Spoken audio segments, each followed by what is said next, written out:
Hi friends, welcome to Gopi's A to Z channel. நீங்கள் பண்ண போகிற ஃபுட் வந்து பச்சை பயிர் தோசை.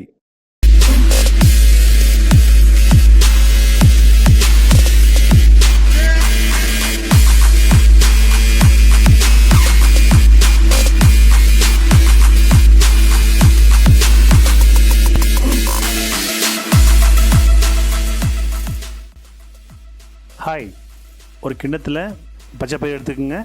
பச்சரிசி மிக்ஸ் பண்ணுங்கள். இதை தண்ணி விட்டு நல்லா ஒரு முறைக்கு 2 முறைக்கு 3 முறை கூட நீங்கள் அலசிக்கலாம். நல்லா அலசிட்டிங்கன்னா தண்ணியை வடிகட்டிடுங்க. அப்புறம் அந்த பச்சை பயிர் முழுகிறதுக்கு தண்ணி ஊற்றி நைட்டே ஊற வச்சுருங்க. அது காலையில் இந்த மாதிரி வந்துடும். இது தண்ணி நீங்கள் வடிகட்டின அப்புறம் மிக்சியில் போட்டு கொஞ்சம் கொத்தமல்லி, பச்சை மிளகா, இஞ்சி, சீரகம், கொஞ்சம் மிளகு, தேவையான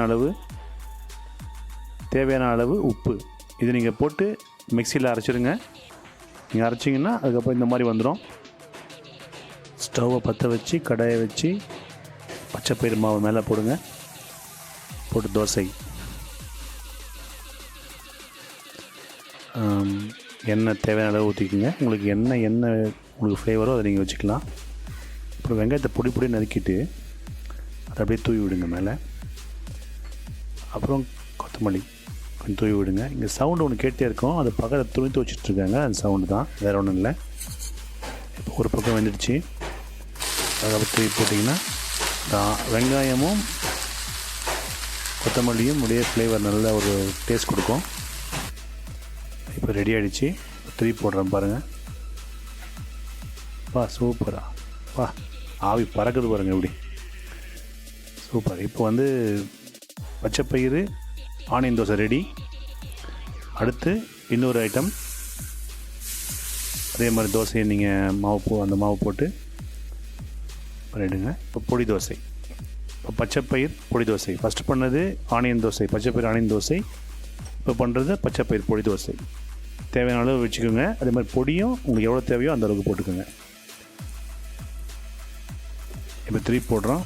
இப்போ இந்த பொடியும் அந்த எண்ணெயும் சேர்ந்து ஒரு நல்ல ஃப்ளேவர் கிடைக்கும். இப்போது பச்சை பயிறு பொடி தோசை ரெடி. சூப்பராக இருக்குது பாருங்கள். இப்போ இதை சாப்பிட்டுட்டு எப்படின்னு சொல்கிறதுக்கு என் பையன் சந்தீப் இருக்கார். ஓகே.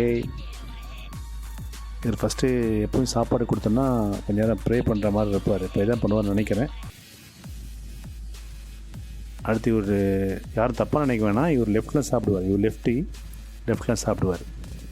பாருங்கள் என்ன அழகாக புட்டு, அதை அந்த குழம்பு. நீங்கள் இதுக்கு வந்து தக்காளி சட்னி இல்லைன்னா தேங்காய் சட்னி, சாம்பார் எது வேணால் வச்சுக்கலாம். பாருங்கள் அழகாக பிச்சு இப்போ அதை அழகாக வாயில் போட்டு டேஸ்ட் பண்ணுவார். இப்போ எதாவது சொல்ல போகிறேன். நான் வெயிட்டிங்கில் இருக்கோம். சந்து எப்படி இருக்கு? Thank you Sandeep. Friends, Gopi's A to Z சேனலை சப்ஸ்கிரைப் பண்ணுங்கள், லைக் பண்ணுங்கள், பெல் பட்டன் கிளிக் பண்ணுங்கள். தேங்க்யூ.